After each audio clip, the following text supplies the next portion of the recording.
नमस्कार, आप देख रहे हैं कशिश न्यूज और मैं हूं आपके साथ रुचिका राज। हमारे साथ हमारे सहयोगी अनुराग जुड़े हुए हैं और आज हम बात करने वाले हैं 5 राज्यों के जो चुनाव परिणाम है उसके बाद बिहार पे क्या असर पड़ेगी और साथ साथ मणिपुर में जिस तरीके से 6 सीटों पर जदयू ने जीत हासिल की है तो आने वाले समय में जदयू का क्या कुछ होने वाला है और जदयू किस तरीके से इस जश्न को मना रही है और आगे जदयू की क्या रणनीति है बिहार में और मणिपुर में, तो उन सब बातों पर आज हम चर्चा करेंगे। हमारे साथ अनुराग हैं, तो अनुराग बताइए।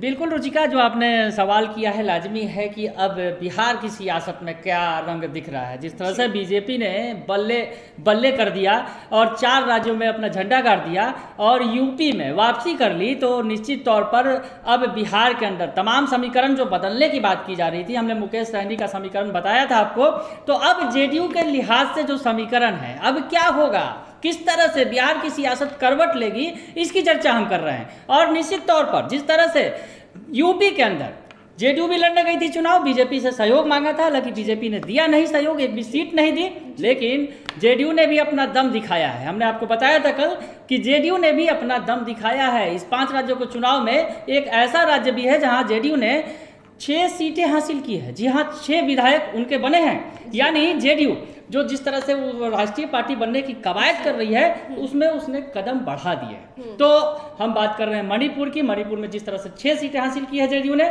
तो जेडीयू के लिए भी खुशखबरी है। यूपी से तो खैर बहुत ज़्यादा उम्मीद नहीं थी क्योंकि बीजेपी ने सहयोग नहीं दिया, लेकिन मणिपुर, जिस तरह से मणिपुर का बवाल याद होगा जो पिछले दिनों में क्या उनके सीटों पर कैसे बीजेपी ने तोड़ी थी हाँ, और उसके बाद भी उनके 7 विधायक थे रुचिका, पहले मणिपुर में 7 विधायक थे और 7 विधायकों को तोड़कर बीजेपी ने अपने पाले में कर लिया था। यानी जो वो 7 विधायक थे, 7 विधायक बीजेपी में मर्ज कर गए थे। उसके बाद काफी तलखी बढ़ी थी बिहार के अंदर। बिहार में जेडीयू ने बीजेपी को आंख भी दिखाई थी कि ये जो है गठबंधन धर्म के खिलाफ है, साथ में बिहार में सरकार चला रहे हैं और वहाँ मणिपुर में उनकी पार्टी तोड़ रहे हैं। इस तरह की बातें आई थी, काफ़ी बयानबाजी हुई थी। मुझे याद है कि जिस तरह से जेडीयू की तरफ से साफ तौर पर अल्टीमेटम दे दिया गया था और कहा था कि हम केवल बिहार में सहयोगी हैं। उस प्रकरण के बाद ही ये बयान आया था कि हम केवल बिहार में आपके सहयोगी हैं, बाकी जगहों पर हम सहयोगी नहीं हैं। हालांकि केंद्र में फिर सरकार बनी तो उसमें मंत्री बने जेडीयू कोटे से, जब दूसरी बार सरकार बनी तो खैर ये तलखियाँ जो आई थी उस वक्त जब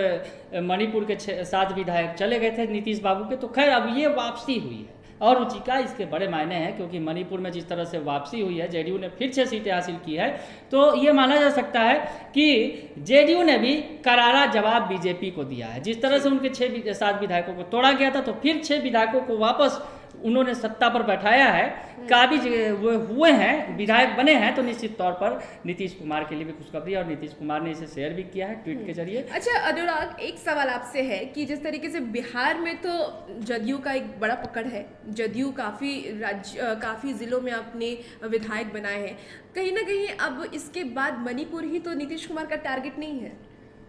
नहीं, बिल्कुल। देखिए, जिस तरह से जेडीयू की कवायद है लगातार राष्ट्रीय पार्टी बनने की, और राष्ट्रीय पार्टी बनने के लिए कुछ क्राइटेरियाज होते हैं जिनको पूरा करना होता है। कई राज्यों में आपके वोट बैंक होने चाहिए, आधार होना चाहिए। तो यूपी में तो जीत हासिल नहीं कर पाई यूपी तो में जीत के अलावा मणिपुर का क्या सीन है, वहाँ पे कैसे क्या होना है? यूपी में जीत के अलावा जेडीयू ने कुछ भी नहीं ऐसा किया कि वो शायद राष्ट्रीय पार्टी बनने की ओर कदम बढ़ा सके। कुछ परसेंट, कुछ फीसदी वोट भी हासिल करते तो शायद उनके लिए एक बेनिफिट होता, लेकिन ऐसी कहीं वो टक्कर में नहीं थे और ना उन्होंने टक्कर दी, तो उनका वोट फीसदी उतना नहीं रहा।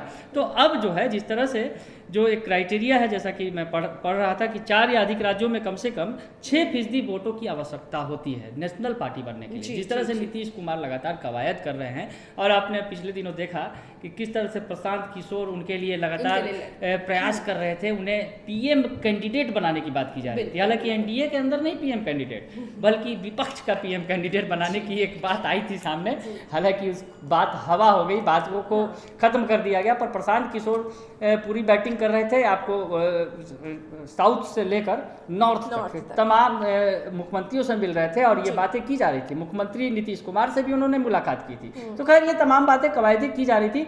तो पार्टी के अंदर छटपटाहट है कि उन्हें एक नेशनल पार्टी का दर्जा दिया जाए। तो हमने बताया जैसा कि कम से कम 4 या अधिक राज्यों में 6% वोटों की आवश्यकता होती है इसके लिए। तो ये कवायद जेडीयू की है। और जिस तरह से मणिपुर में जो कुछ हुआ, मणिपुर में जो पिछले दिन हुआ और अब हुआ, तो दोनों इसको जोड़ा जाए, अगर देखा जाए इस परिप्रेक्ष्य में अगर देखा जाए तो जेडीयू ने करारा जवाब बीजेपी को दिया है।